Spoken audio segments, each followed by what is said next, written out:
Bueno, empiecen.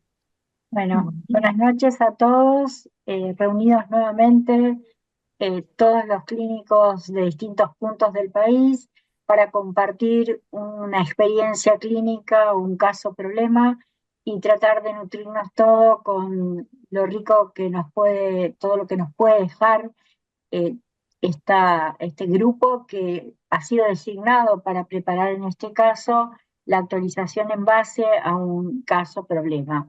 Es una de las actividades del foro que estamos tratando de llevar adelante con una continuidad y regularidad y vamos a tratar de hacerla crecer y hacer llegar a varios puntos.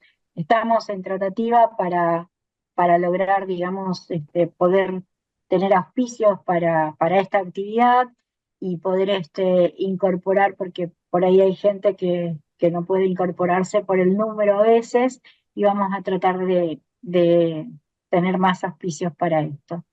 Bueno, recordar un poquito que estamos cerca del Congreso de la Sociedad Argentina de Medicina, que nos reúne a todos y que bueno, tenemos que estar preparándonos ya para partir y encontrarnos. Agradezco mucho a la Sociedad de Medicina Interna de Venado Tuerto y de Córdoba, que nuevamente están como protagonistas, pero al revés. Y ya avisamos que el próximo Ateneo va a estar a cargo la presentación del grupo de Mar del Plata. Eh, Le damos la palabra a la gente de Amidet y ya para no entretener más y vamos a escuchar la excelente presentación. Adelante. Bueno, buenas tardes. Avísenme si se ve bien. Perfecto, perfecto. Bien. Yo soy Florencia Gaxú, soy residente del Servicio de Clínica Médica del Hospital Alejandro Gutiérrez de la localidad de Venado Tuerto. Quiero agradecer a MIBET por esta participación de esta actividad y el poder presentar con ustedes este caso clínico. Se trata de un paciente masculino de 60 años de la localidad de Venado Tuerto, dedicado a la jardinería.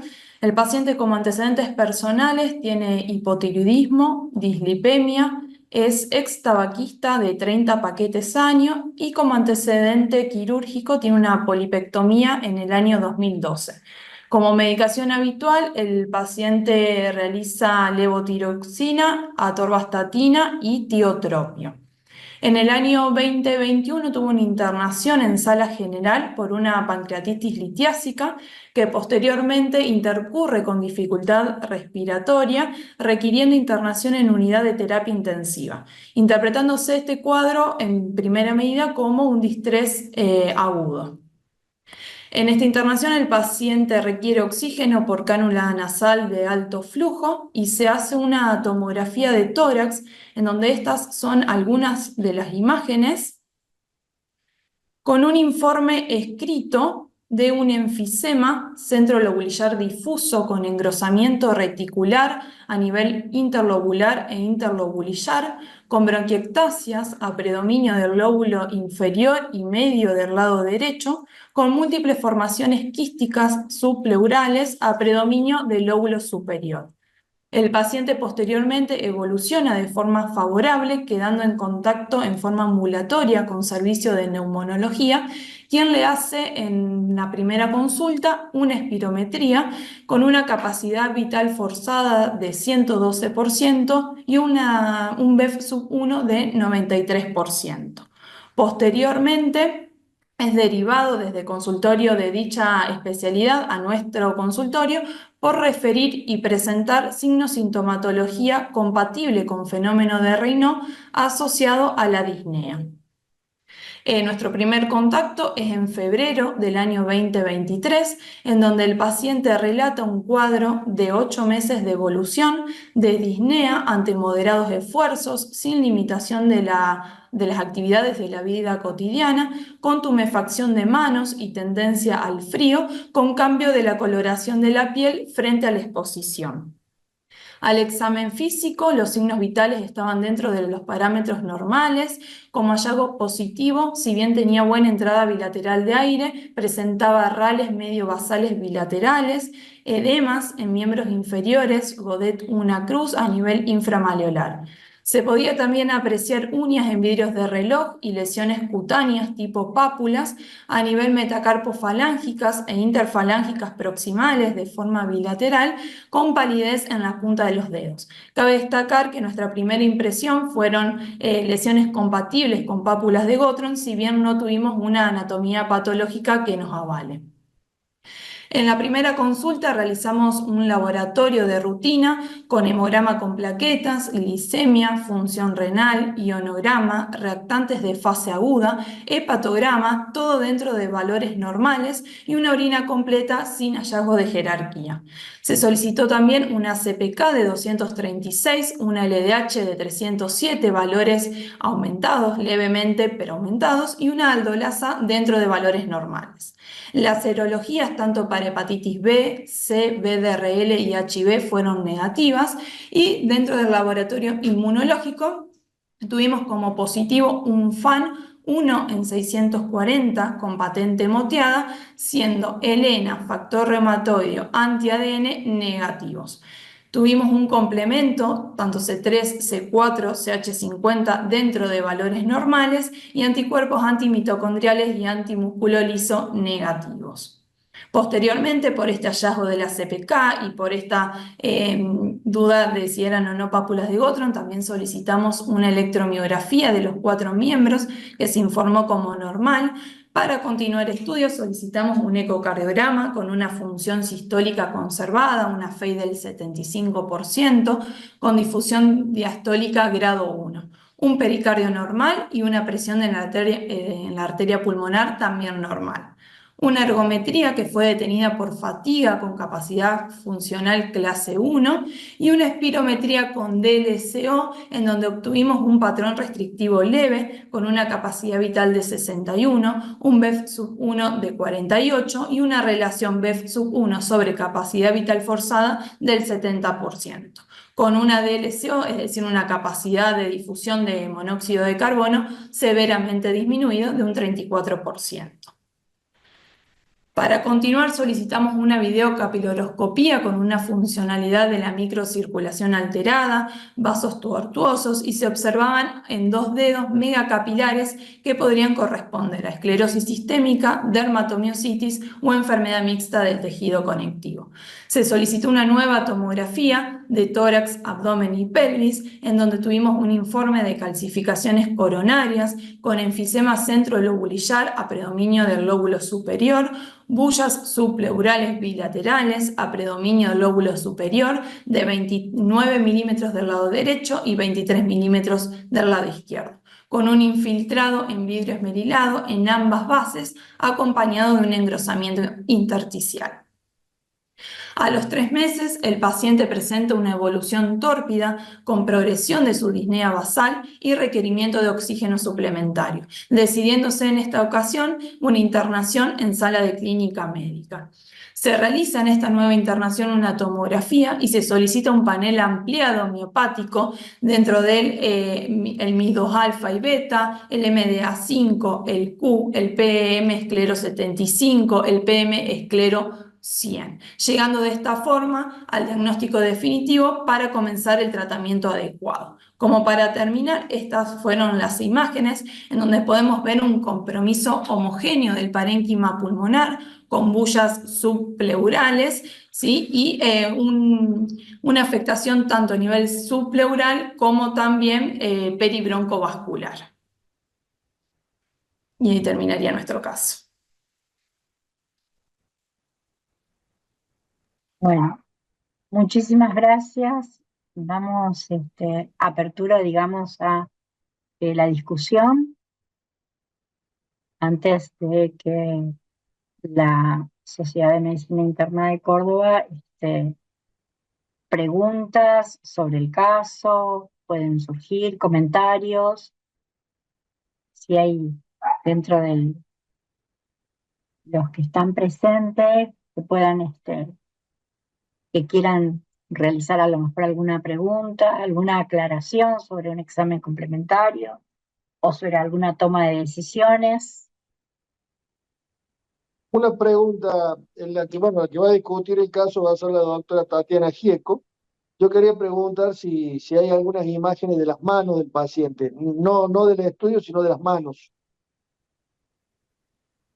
No, no tuvimos imágenes ni tampoco anatomía patológica. Ujú. Pregunto, ¿daba la impresión de mano del mecánico? No, no, no. No. Bien, bien.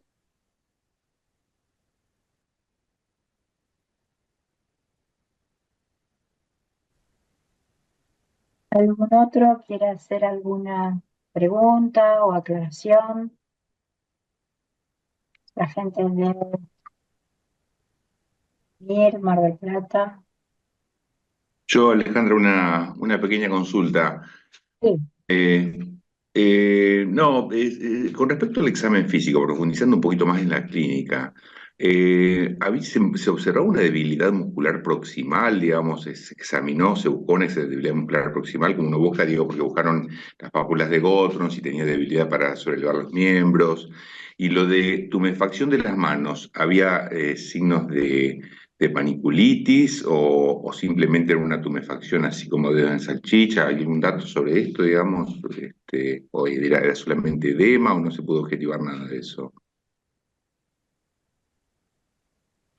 Era tumefacción, ¿sí? Y no, el paciente no refirió en ningún momento ni tampoco fue objetivable en la consulta la debilidad muscular.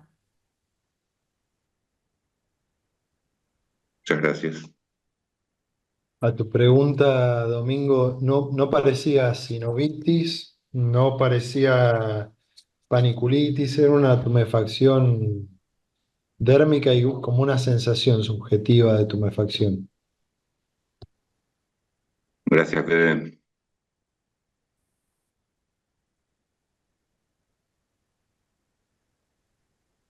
eh, esta pregunta apuntabas a qué, Domingo, más o menos.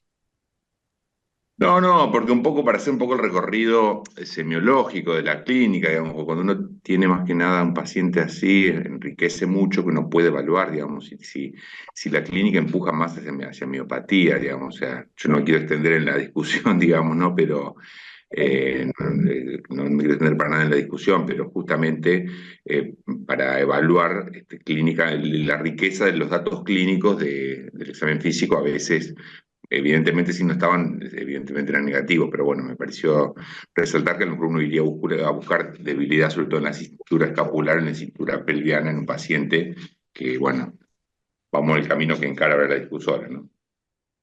Perfecto. Bien, Comparto el criterio totalmente, este Domingo.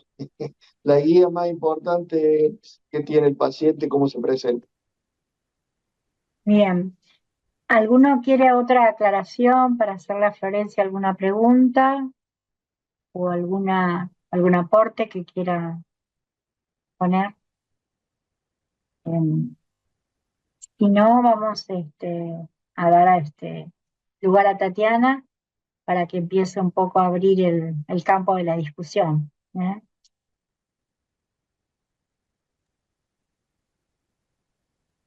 Bueno, creo que Flor tiene que dejar de compartir pantalla para poder compartir la discusión.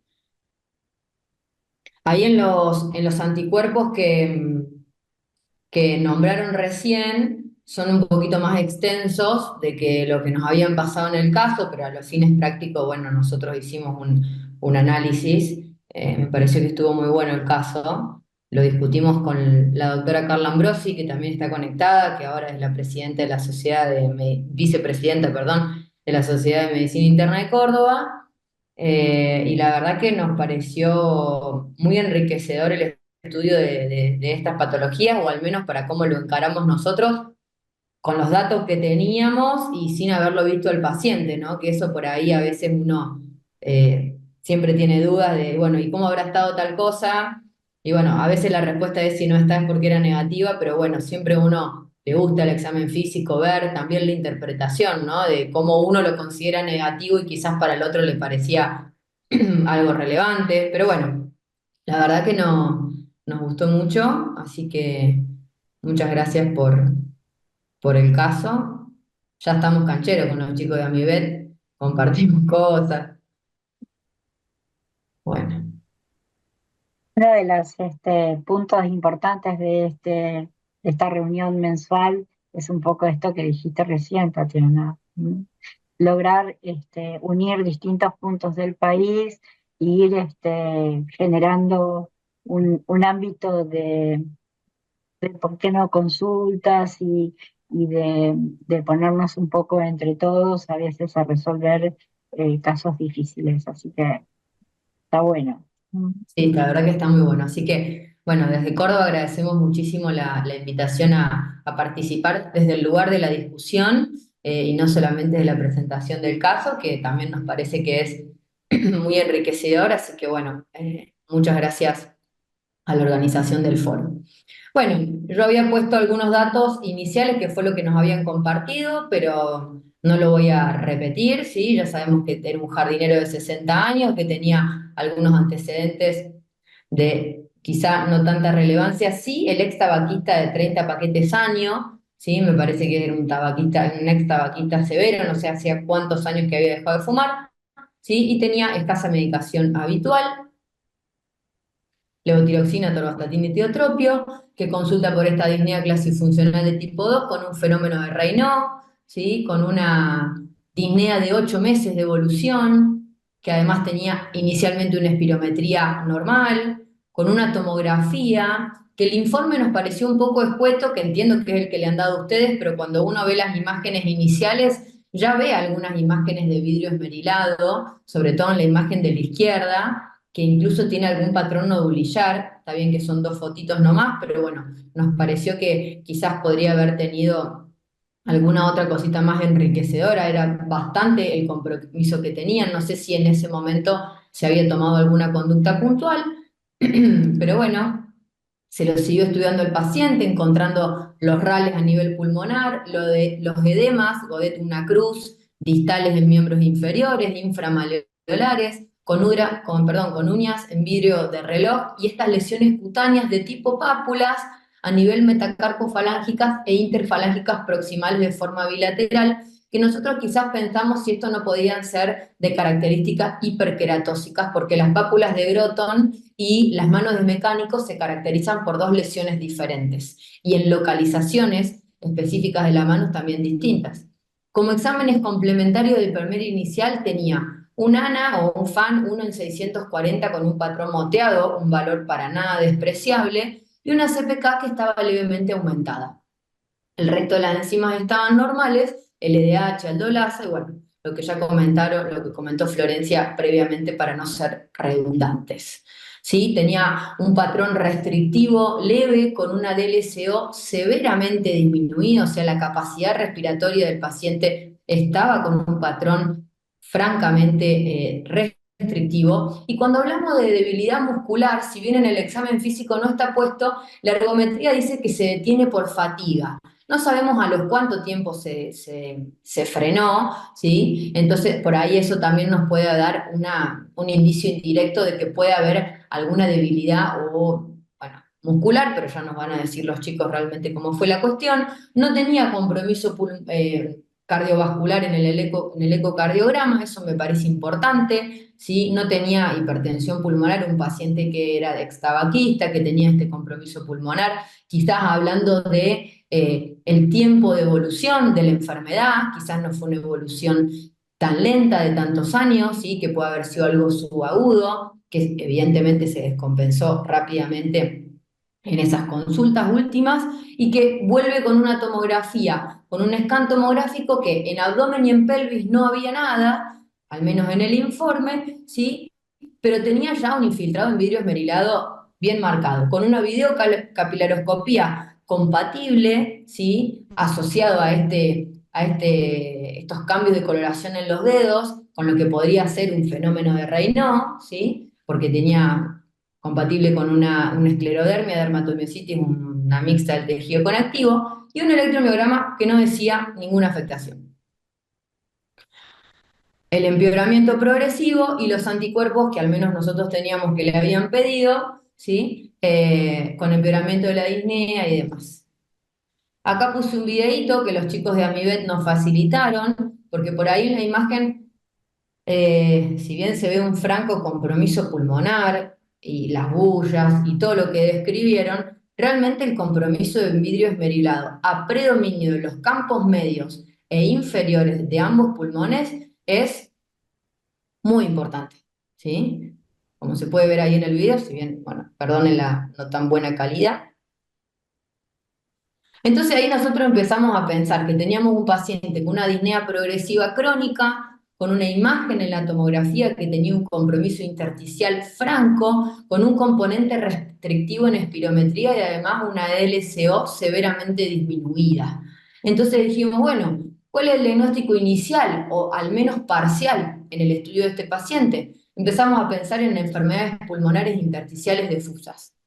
Estas enfermedades son un grupo heterogéneo de diagnósticos bastante complejos de ser estudiados que se caracterizan por inflamación, fibrosis o incluso ambas a nivel de los pulmones, que afecta la funcionalidad de los mismos y que etiología a veces puede atribuirse a múltiples factores, factores genéticos, de exposición ambiental, algunas enfermedades autoinmunitarias subyacentes, incluso la exposición a ciertos medicamentos. Anteriormente se pensaba que la enfermedad pulmonar intersticial necesitaba sí o sí una biopsia pulmonar para el diagnóstico, pero con el traspaso de los años y la integración de los equipos en multidisciplinario, hablando de una buena anamnesis, el devenir de la tomografía de alta resolución y además las pruebas funcionales pulmonares, se puede llegar a un diagnóstico sin necesidad, o a una sospecha diagnóstica bastante cercana, sin necesidad de biopsiar específicamente al pulmón, porque a veces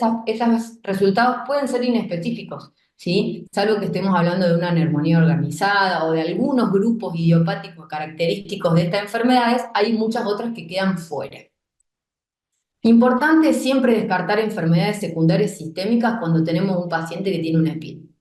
Entonces nosotros empezamos a decir, bueno, nuestro paciente tiene EPID, pero además tiene afectación sistémica, tiene un fenómeno de Raynaud, tiene estas lesiones informadas como papulares en las manos, tiene una elevación discreta, pero la tiene de la CPK y la LDH, tiene un ANA positivo, 1 en 640 con un patrón moteado nuclear, y tiene un electromiograma normal.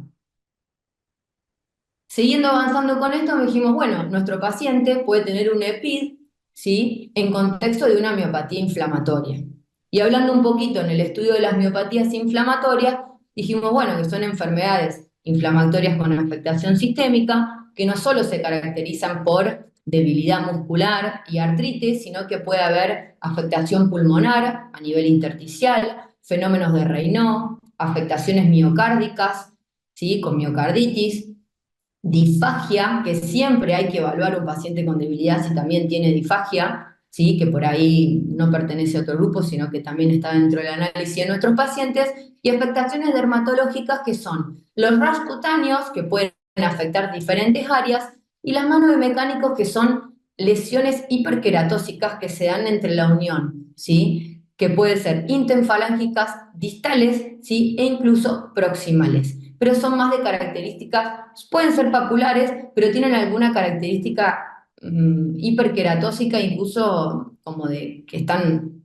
requebrajadas, ¿sí? No tenemos foto de esto, pero bueno, nosotros realmente pensamos que a lo mejor podía ser una opción. Entonces nuestro paciente con una enfermedad pulmonar intersticial, con un fenómeno de Raynaud, y además con estas lesiones cutáneas, ¿sí?, empezamos a pensar en que nuestro paciente podía tener una dermatomiositis. La dermatomiositis, en realidad las miopatías inflamatorias en los últimos más de 100 años han cambiado muchísimo en el estudio, porque antes se hablaba solamente de polimiositis o dermatomiositis, y con el devenir del descubrimiento de los anticuerpos se han ido subclasificando y caracterizando estas enfermedades. Hoy la dermatomiositis como enfermedad tiene 6 subtipos que son fenotipos de acuerdo a su presentación clínica que se asocian a algún tipo de anticuerpo en particular, ¿sí? Los anti-MI2 alfa son las presentaciones características clásicas de la dermatomiositis con un compromiso muscular. el MDA5, en donde el compromiso muscular es leve o incluso nulo, pudiendo ser una dermatomiositis amiotrópica, ¿sí? Con mucho compromiso cutáneo, articular y también con compromiso pulmonar.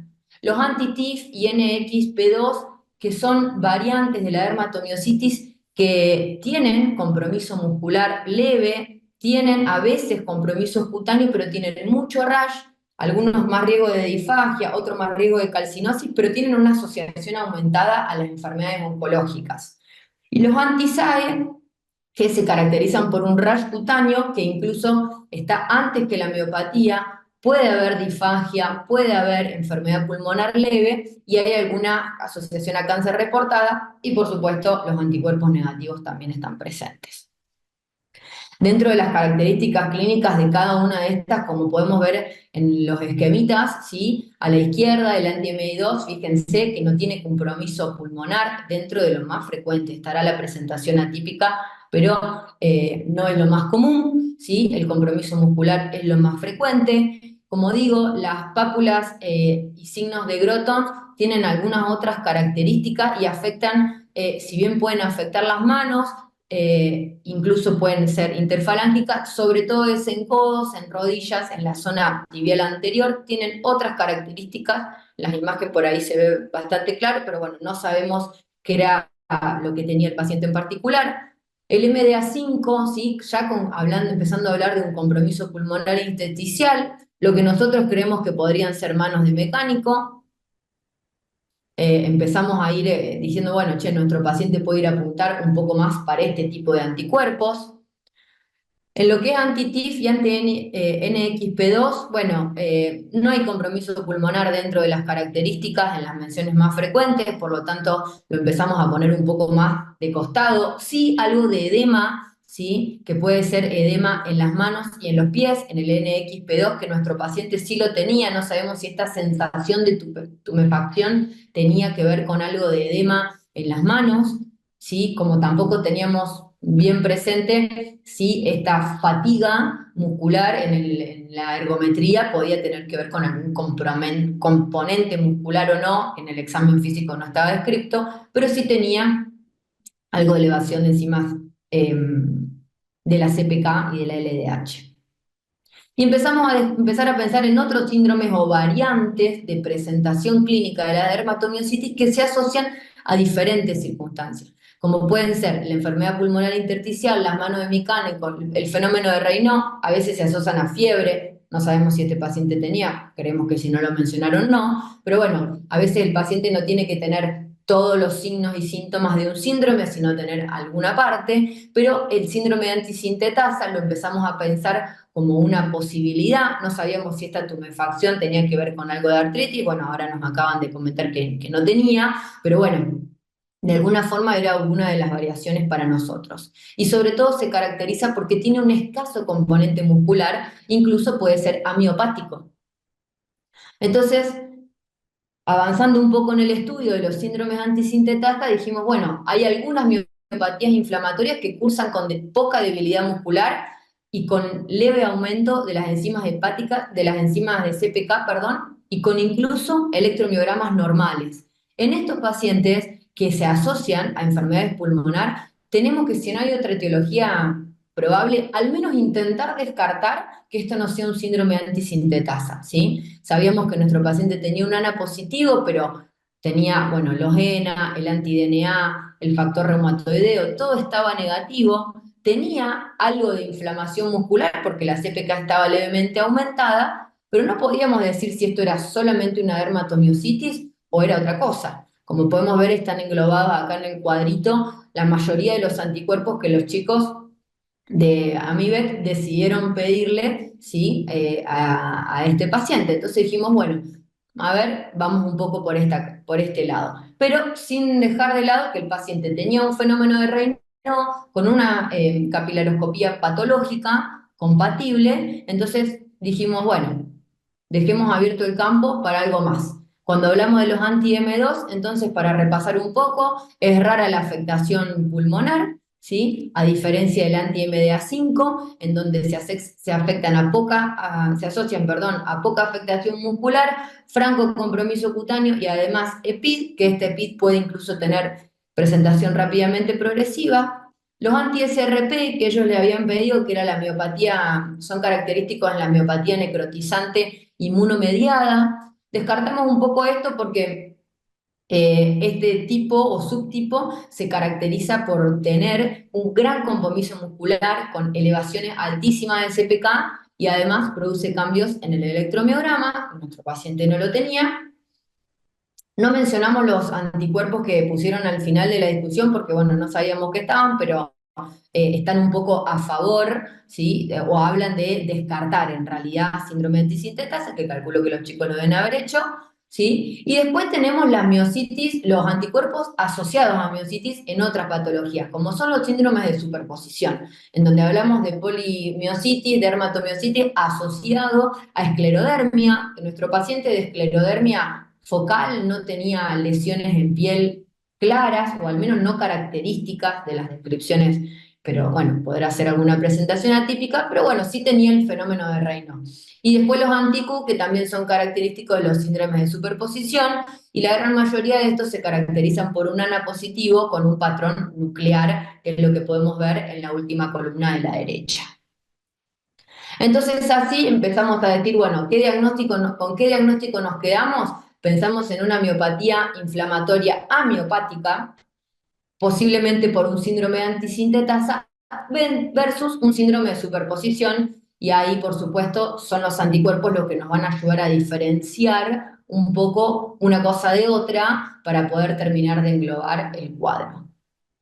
Queríamos hacer una breve mención acerca de las dermatomiositis, ¿sí? Y la asociación a cáncer, porque quizá el estudio de este paciente no terminó una vez con el diagnóstico, sino en cómo continúa después. Las dermatomiositis son consideradas procesos paraneoplásicos, sobre todo en pacientes mayores de 45 años, en donde puede haber una asociación de hasta un 32% con tumores. Linfomas no Hodgkin, cáncer de ovario, pulmón, páncreas, estómago y cáncer de colorecto, ¿sí? Entonces es importante que cuando yo determino que mi paciente tiene dermatomiositis, si es que lo llegaba a tener este paciente, es decir, bueno, yo si tiene más de 45 o 50 años, tengo que empezar a pensar en tumores asociados. Pero no solamente pensarlo en el momento, sino también pensar que estos síndromes paraneoplásicos pueden estar presentes hasta incluso 4 años antes. Entonces este paciente necesita un seguimiento continuo para descartar que no aparezca ninguna neoplasia a posterior. Este es un artículo haciendo referencia a la descripción que dije de los anticuerpos NXP2 y TIF1, ¿sí? En donde tienen incluso una mayor asociación de todos los grupos fenotípicos de la dermatomiositis. Y después, con respecto al análisis de estos pacientes, poder decir que la bibliografía no demostró, los estudios no demostraron que realmente haya una diferencia, que un paciente con dermatomiositis le tengo que hacer sí o sí un PET, porque puede ser un síndrome paraneoplásico, quizás el PET es normal, ¿sí? Y no me arroja nada, y me pierdo de hacer otros tipos de estudios de screening, como pueden ser en el caso de mujeres, cáncer de mama, ¿sí? En el caso de varones, cáncer de próstata, en ambos cáncer de colon. Entonces, la importancia de hacer un screening acorde al sexo, acorde a la edad, ¿sí? Y al estado general del paciente, sí combinando a lo mejor con un scan tomográfico, pero no necesariamente un PET, dependiendo, por supuesto, del criterio médico en el momento del estudio del paciente. Esa es la bibliografía que consultamos con la doctora Ambrosi. Y bueno, muchísimas gracias. Quedamos a la espera de la resolución del caso. Muchísimas gracias, Tatiana. Realmente excelente el análisis y digamos, la profundización a partir de los datos que tenían y también la fundamentación bibliográfica, que es bastante amplia. Muchas gracias. Espero que no haya sido tedioso, No, pero para nada. de ser lo más breve posible. Muy bien. No sé si la doctora Ambrosi quiere agregar algo. Nada, bueno, buenas noches a todos. La verdad que nos pareció un Bienvenida. caso súper interesante. nos quedamos pensando, bueno, primero tratamos de ubicarnos mucho con el paciente en sus, digamos, cuáles eran las antecedentes que él tenía de este señor tan tabaquista, que seguramente ya venía con algo previo de su enfisema y que aparece una patología poco convencional y que tiene un amplio desarrollo en el estudio, ¿no? Y nos gustó mucho con Tati pensar un poquito más allá. Nosotros obviamente nos jugamos el 100% que sea una dermatomiositis, pero no solamente eso, sino en el contexto del paciente, pensar que esto puede ser un paraneoplásico también. Puede o no, pero bueno, nos abrió la cabeza a pensar de que hay que estudiarlo y descartarlo y seguirlo sobre todo al paciente. Nada, felicitarlos porque un caso súper lindo. Bien, abrimos a la discusión si alguien más quiere aportar o, o algún comentario que sea interesante para todos. Está abierta la discusión. Realmente, no sé, Federico, si querés agregar algo más. Por ahí, nuestra futura presidenta, Susi Salmón, si podemos ampliar algo más. No, solamente decirles que me parece que el caso es muy interesante, jerarquizar un poco lo que decían de la importancia de contar bien la historia del examen físico, de jerarquizar las manifestaciones del paciente, porque creo que eso ayuda. Un poco Tatiana manifestó esto de que las manifestaciones por ahí no han sido clásicas y tenemos que también pensar, más allá de que uno siempre en un Ateneo dice van a haber algunas manifestaciones atípicas que van a permitir hacer que el caso sea un Ateneo. Independientemente de eso, creo que lo importante es tener eso en cuenta a la hora de a lo mejor pensar el paciente de otra forma. Y lo otro es jerarquizar que en esta situación en donde uno tiene que llegar a algún tipo de diagnóstico diferencial, muchas veces uno tiene que valerse de algo. Creo que valerse del examen complementario, agarrar por el patrón moteado y a partir del patrón moteado, los GENA, ver la débil manifestación de la CPK, permite arribar a la posibilidad de hacer el diagnóstico de tratar de ver qué es lo que más se le parece a lo que tiene el paciente, porque evidentemente no es un cuadro clásico ni típico de dermatomiositis, ni mucho menos. Entonces me parece que, bueno, que por ese lado creo que está muy bien encaminada la discusión y veremos lo que nos dicen los dueños del caso respecto al diagnóstico definitivo. Así que me parece que agradecerles que nos hayan hecho estudiar y ver qué resulta como diagnóstico definitivo, qué es lo que tiene el paciente. Y felicitarlas por la discusión a las doctoras que han llevado a cabo la revisión del tema.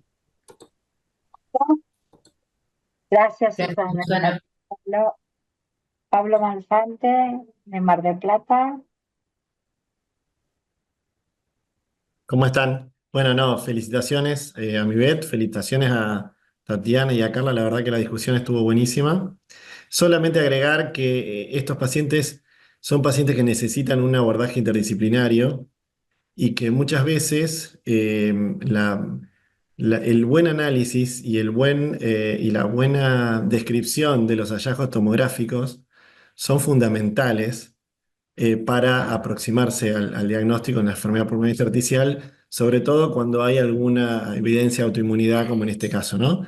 Nada más agregar eso. Muchas gracias, Pablo. Eh, ¿Alguien más quiere aportar? No sé si vemos por ahí alguien que quiera aportar. Elías, ¿querés aportar algo más?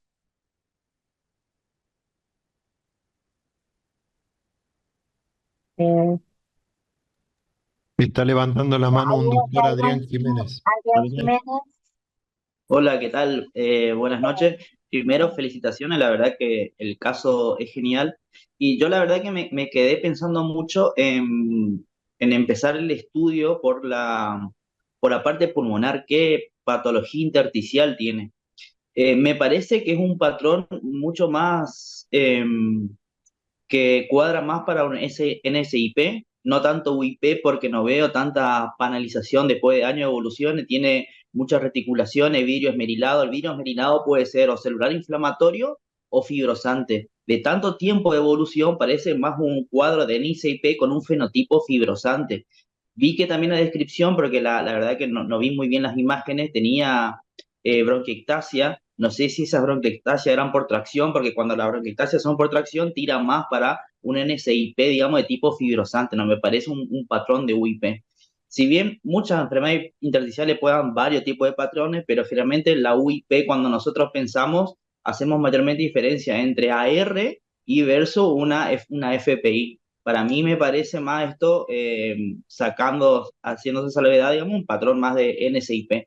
Está muy bien pensado. Justo me acuerdo, antes de la pandemia de 2019 había leído un Ateneo de New England de una miopatía inflamatoria, puntualmente una dermatomiositis amiopática, y ahí dividían en dos, en hipomiopática, que el paciente no tenía debilidad muscular y tenía algo alterado como enzimas alterada, como se llama, un electromiograma alterado, una resonancia muscular alterada, y después estaba la amiopática total, que tenía, en este caso, los signos, digamos, de dermatomiositis, pero ni siquiera tenía enzimas, ni electromiograma, ni resonancia alterada. Así que yo creo que ese podría ser uno de los diagnósticos, estoy muy de acuerdo, y en ese caso, en ese Ateneo, hicieron mucho hincapié que se asocia puntualmente a un anticuerpo que es anti-NMDA5 positivo.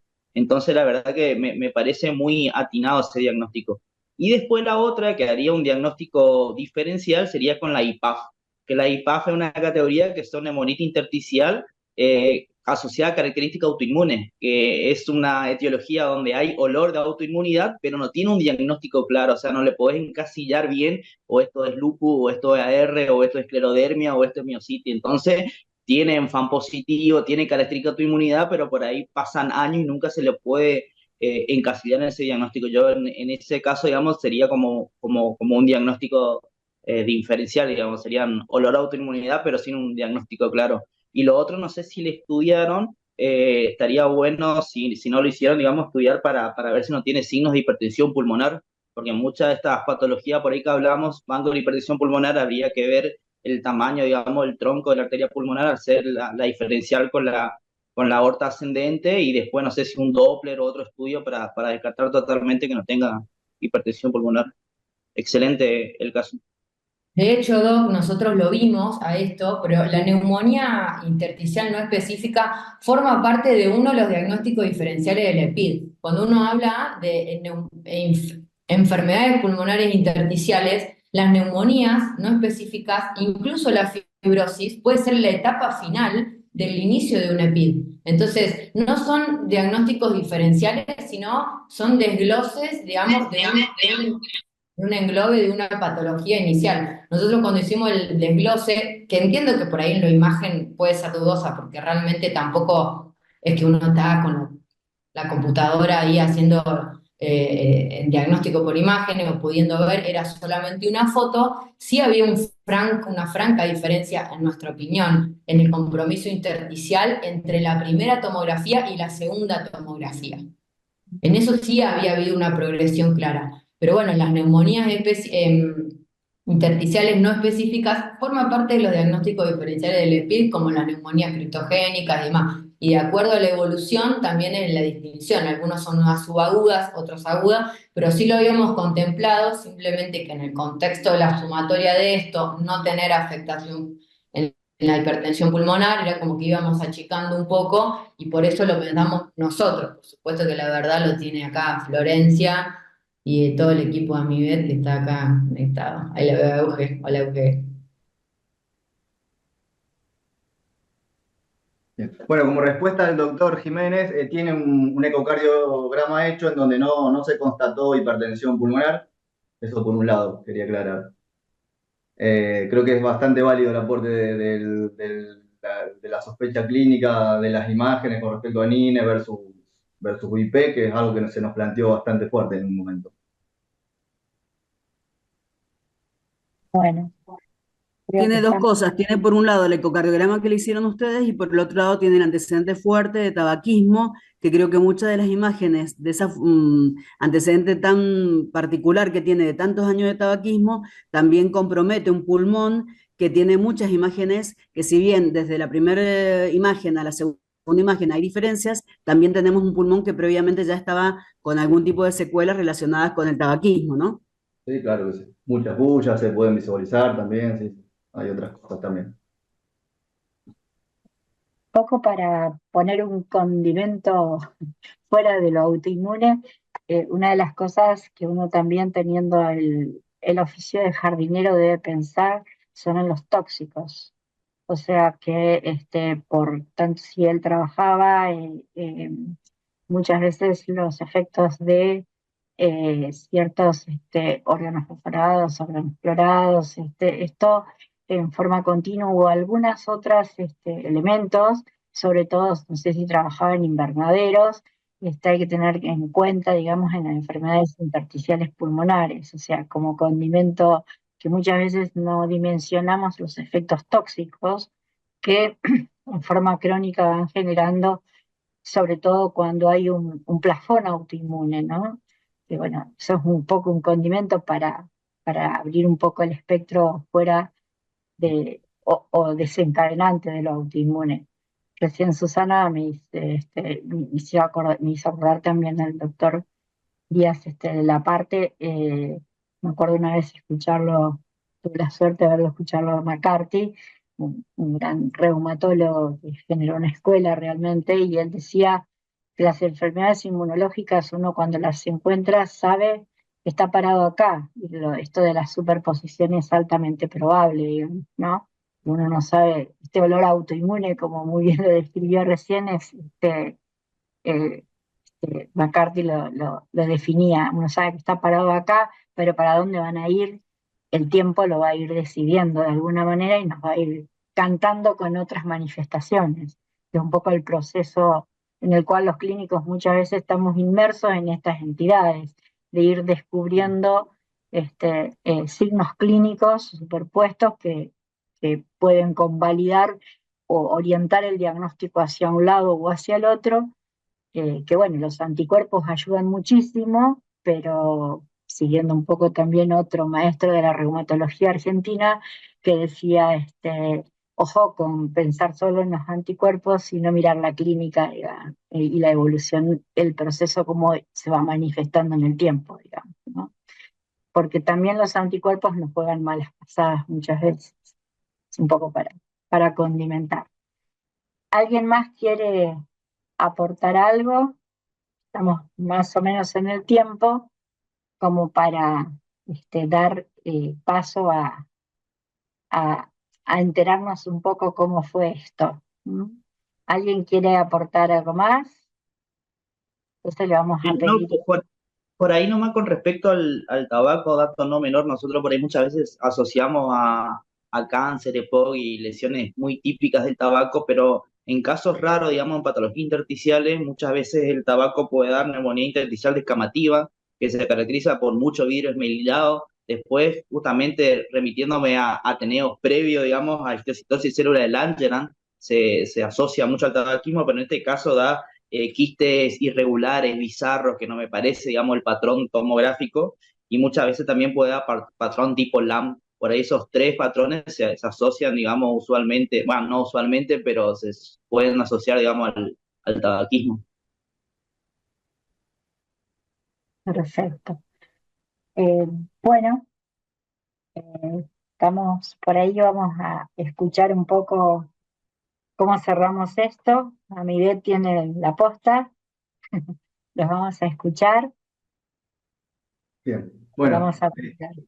lo voy a presentar yo la resolución. A Florencia, sí, allá la explotamos demasiado, pobre nosotros. Esperen un segundo.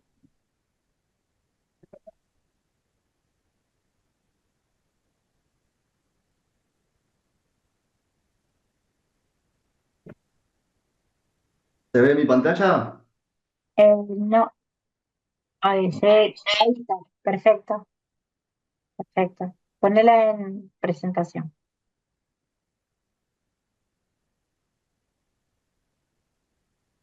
¿Está? Ahí está, perfecto. Bien, Eso. perfecto. Bueno, muy bien. Bueno, vamos a ver la resolución de este caso. Bueno, creo que todos estamos 100% de acuerdo que por las manifestaciones clínicas, tomográficas, espirométricas, por los hallazgos en la DLCO, nuestro paciente presenta un cuadro de PID, de enfermedad pulmonar intersticial difusa. Con respecto un poco a la discusión de las imágenes, el paciente presenta un infiltrado intersticial bilateral, tiene compromiso subpleural, hay algo de panal de abeja, por lo cual inicialmente uno podría llegar a pensar en que puede haber una UIP, pero tiene un compromiso peribroncovascular y tracciones y bronquiectasias por tracción, por lo cual, bueno, nuestro diagnóstico inicial fue una NINE, una neumonía intersticial no específica. Por otro lado, el paciente tenía fenómeno de Raynaud, lesiones cutáneas compatibles con pápulas de Gottrom y autoanticuerpos, por lo cual estábamos seguros que este paciente tenía un componente autoinmune. Entonces, bueno, nos quedaba pendiente buscar otros anticuerpos.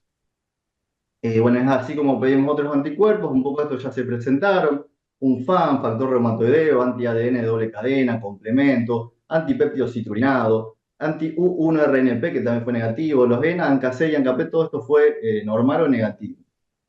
Entonces, bueno, basado un poco en los hallazgos de este leve tocamiento de la CPK, se decide pedir un panel miopático ampliado.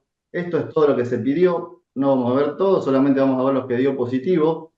Tuvimos positivo más de lo que esperábamos en la realidad, tuvimos positivo en MIDOS alfa, tuvimos positivo MDA5, tuvimos positivo anti-Q, anti-PMSCL75 y anti-CRP.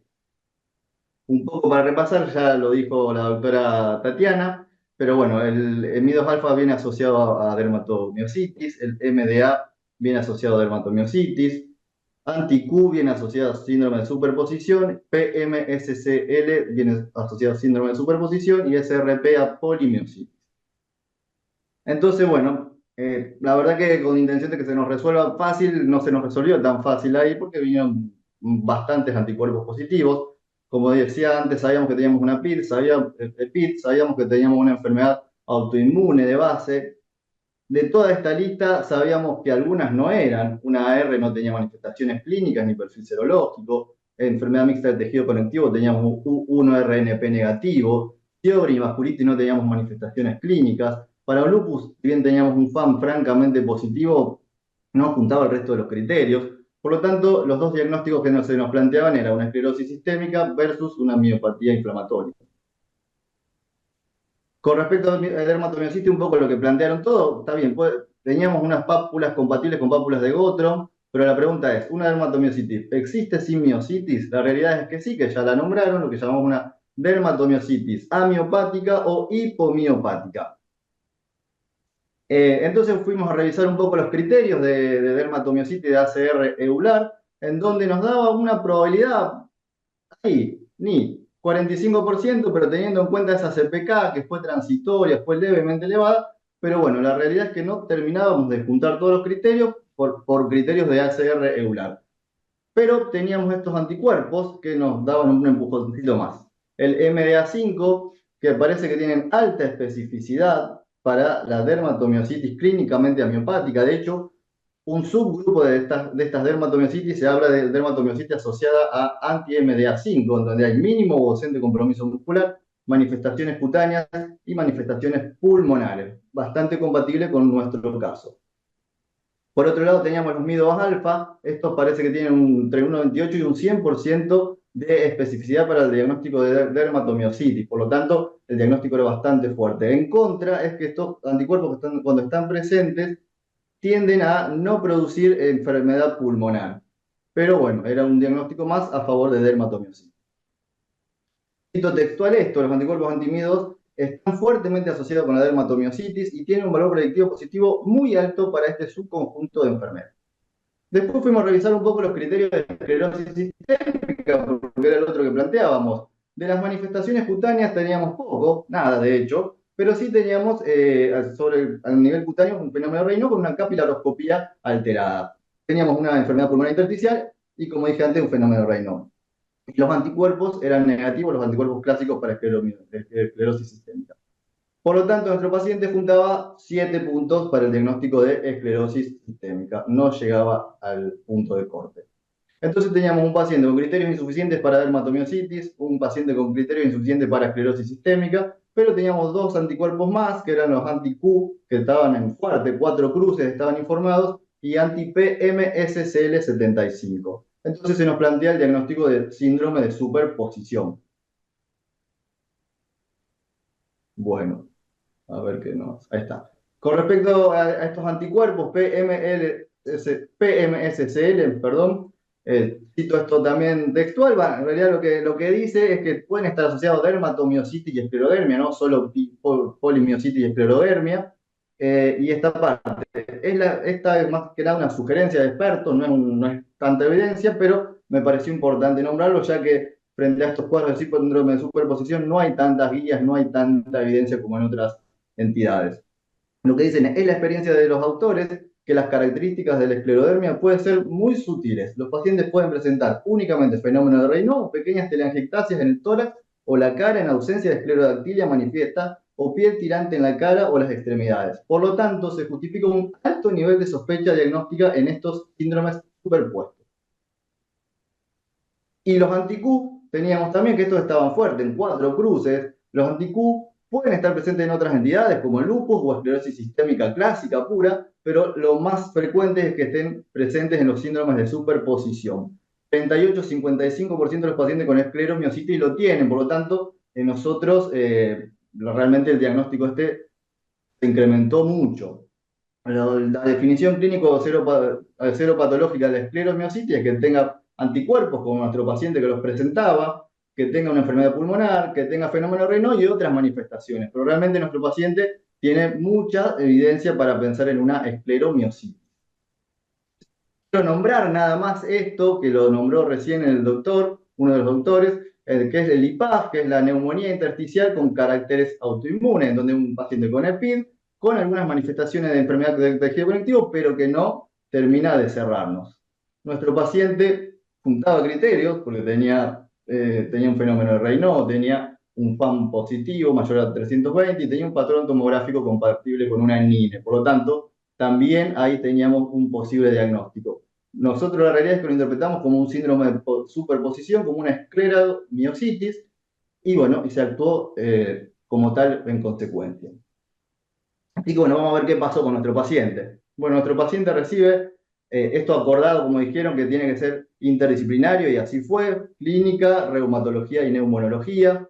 El paciente recibe meprednisona de 40 miligramos por día, micofenolato, y se le indica pirfenidona. En las guías ACR y EULAR, la evidencia la verdad es que está bastante en contra de la pirfenidona, más bien está a favor del nintedanib. Pero bueno, nosotros vivimos en Argentina y somos hospitalarios, y la realidad es que a veces no hacemos medicina basada en la evidencia, sino basada en la providencia. Y bueno, nada, se acordó, se charló mucho, basó en algunos abstracts que había, bueno, se decidió dejar a la pirfenidona, aunque fue con mucha discusión. La cosa es que el paciente tiene una evolución torpe, con progresión de la disnea y requerimiento de oxígeno suplementario. Terminamos internándolo por este motivo. Descartamos causas infecciosas, cardiovasculares, pero bueno, se terminan interpretando como que hay una progresión de esta enfermedad de base. Se decide indicar ciclofosfamida, hace una sesión, a la segunda intercurre con una reacción urticariforme, por lo cual se suspende la ciclofosfamida y se agrega el esquema que venía haciendo rituximab. El paciente refiere presentar una mejoría sintomática de su disnea, pero continúa con malos gases, se termina yendo a la casa con oxigenoterapia y en plan de trasplante pulmonar. Esta es la curva espirométrica que tuvo el paciente. Como vemos, en 2021 tuvo 112% de capacidad vital, en junio 23, 69, septiembre baja a 61 y en agosto baja al 53%. La realidad es que el paciente no está evolucionando como uno quisiera, y bueno, nada, estamos todavía pensando cómo seguir con este señor. Así que bueno, esa es la resolución de nuestro caso. La verdad que lo queríamos presentar porque nos parecía muy interesante desde el punto de vista de poder repasar el análisis tomográfico y imagenológico de las enfermedades pulmonares intersticiales, de repasar el tema de estos autoanticuerpos, que la verdad que nos obligaron a estudiar bastante en su momento. Y bueno, nada, nos pareció un caso muy enriquecedor. Gracias. Interesantísimo, muy interesante. Interesante, sí. Muchísimas gracias, Sebastián. Muy interesante. Y a todo a mi vez por traer esta discusión. Creo que es como son estos casos. En general, el cierre lo va haciendo el tiempo y la evolución. Y el proceso nos va mostrando, digamos, distintas aristas. Eh, ¿Intercurrencias infecciosas ha tenido? No, ¿Qué? no. No ha Por lo tenido. menos hasta esa internación, esa última, tratamos de descartarlas y no hubo. Perfecto. Bien. ¿Alguien quiere aportar algo más? Realmente excelente, Sebastián, y creo que lo que ustedes están escribiendo es un poco lo que nos pasa con un montón de pacientes en clínica médica, digamos, ¿no? A veces está el diagnóstico, pero después queda como que vos decís, bueno, sí, estamos acá o acá y nos vamos corriendo, pero realmente son casos muy complejos y que muchas veces requieren a veces revisiones importantes para toma de decisiones, ¿no? Sí. Porque esto de poner retirar o no una droga a veces es bastante eh, complejo, como dijiste muy bien, en la providencia. A veces rezamos, porque no tenemos mucho aval. Cuando uno empieza a ver muchos fármacos que hoy se utilizan, cuando empieza a buscar evidencia, no se encuentra mucho, digamos, ¿no? O sea, se encuentran casos. Sí, para la pirfenidona había poco, el neumonólogo trajo algún abstract a favor, pero Claro. Pero tampoco hay abstracts que digan que, digamos, evidencia fuerte de que no sirve. O sea, estamos siempre en esa disyuntiva. ¿Alguien quiere aportar algo más? Abierta, dejamos un poco, la verdad que quedamos todos muy bueno el caso y pensando en cuántos pacientes muchas veces nos dejan y nos hacen vivir esta experiencia de incertidumbre, digamos, ¿no? Eh, Estuvo muy bueno que el monólogo se los haya derivado a los clínicos. Esta parte del cuento me encantó, fue como, bueno, se hizo justicia, fantástico. Porque realmente esa parte estuvo interesante. Creo que salió del pulmón y con respecto a los colegas neumonólogos, ¿no? Por supuesto, pero digo, una visión integral, le apareció un reino en las manos y directamente el paciente pasó a mano de clínica médica, que imagino que había sido un seguimiento en conjunto, por supuesto, pero bueno, esa parte me encantó, estuvo muy buena. Gracias, Flor, por tu presentación, Seba, por la discusión. Yo le agradezco a Euge, que es la secretaria de Amibet, con quien comparto siempre mensajes, por el apoyo y por la colaboración. Gracias a Fede, por supuesto, y bueno, debe haber más gente que yo quizás no conozco, pero muy bueno el caso. La verdad que nos encantó leer sobre este tema, que no es algo tan frecuente. Me gustó que haya sido, digamos, captado por medicina interna, que me pareció una mirada integral y que no quede en un mero pedido de reumatograma, sino en una evaluación clínica de todo el paciente, así que estuvo bárbaro. Gracias por seguir, por invitarnos y esperamos seguir participando. Lo que decís, Tatiana, creo que es muy interesante rescatar. Nosotros insistimos mucho en los centros de formación, sobre todo de grado y de posgrado inmediato, esto a ver, toma de decisiones, uno consulta a otro y queda en él interconsulta, sino que queda en interconsulta con fundamentos, o sea, y participación activa. Por eso digo que me gusta más la palabra de interacción que interconsulta, como que me suena con una dinámica diferente, digamos, de trabajo. Bueno, creo que hemos podido ampliamente lograr el objetivo que nos propusimos nuevamente en esta reunión mensual. Realmente hay muchísimas actividades programadas desde la Sociedad Argentina de Medicina y sus distintos distritos que están haciendo en distintos puntos del país.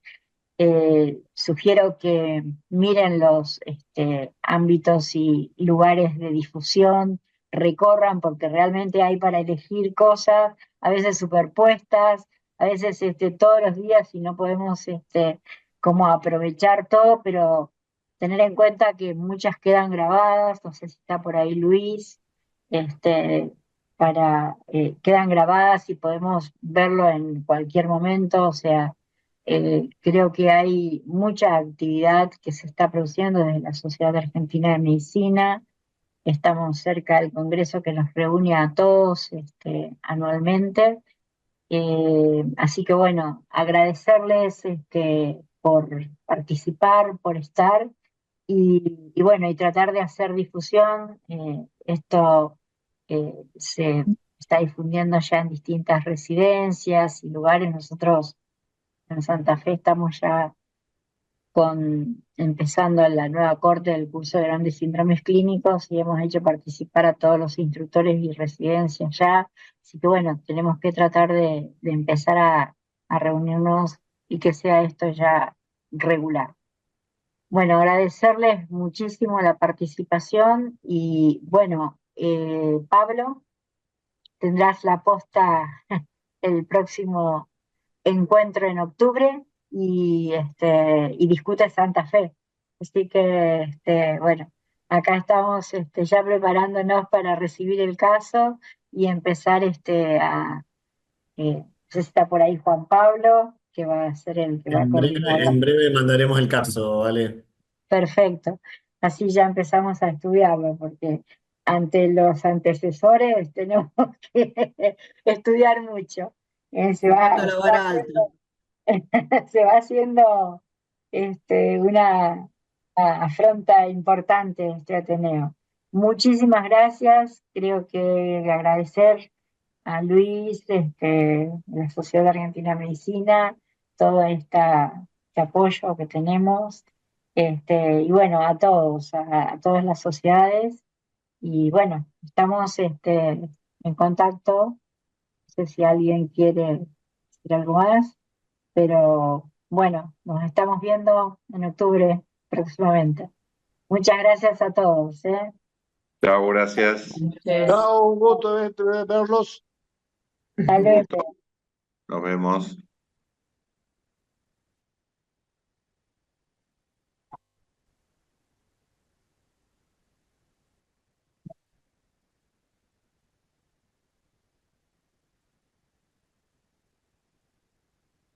Gracias.